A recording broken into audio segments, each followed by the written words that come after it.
Let this agenda be New York's Declaration of Independence. That was Governor Andrew Cuomo back in December last year when he had high hopes for legalizing recreational marijuana in New York State. Let's legalize the adult use of recreational marijuana once and for all.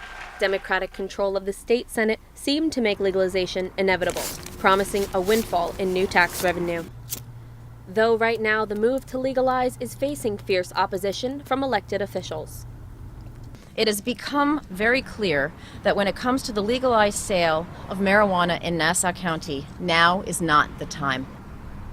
In terms of how this would affect our residents, I've concluded that right now, its costs would outweigh the benefits.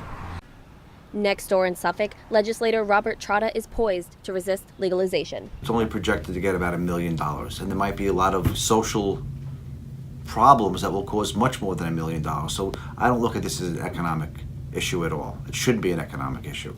I mean, we're talking about the government getting into selling marijuana, which I don't think generally is a good thing at all. Trotta is sponsoring a bill to prohibit the retail sale of pot in Suffolk County upon filing in Albany. The benefit of legalization? The state comptroller's office estimates $300 million in annual tax revenue.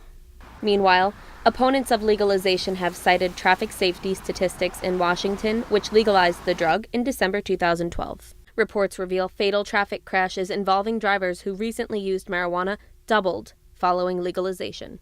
Until we have every bug worked out, I don't think it's a good idea at all, period.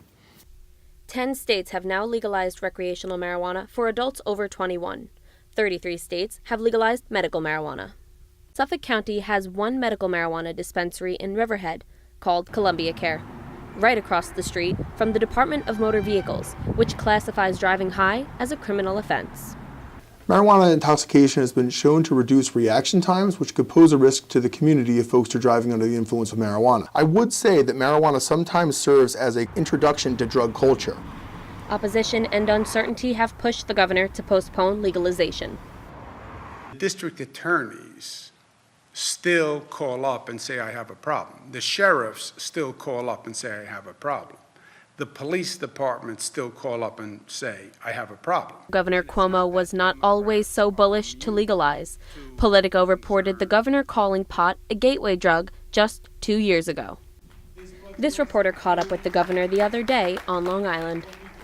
Do you think that pot being legalized will make our roadways more dangerous? It depends how the pot is legalized. You know, there are many controlled substances that, if they're not controlled, would and do make driving more dangerous. Proponents of legalization remain determined and say it's time for the laws, which are not evenly enforced, to change. I think we strongly need to move away from punitive approaches, and it is time, it is beyond time for Long Island Democrats to stand up with their communities who support legalizing marijuana. And I grew up on Long Island. I grew up in Hicksville. I also have lived in Syosset and other places in Long Island. And I've seen it firsthand what criminal justice policy looks like for white kids and what it looks like for poor black and brown kids. We've tried to do this for 7 years. And it's not that Democrats are immune to the concerns of law enforcement. I believe there is a wide divide on marijuana. Governor Cuomo continues to show that there's a bumpy road ahead for legalizing marijuana in New York State. Reporting for Stony Brook News, I'm Danielle Tomlinson.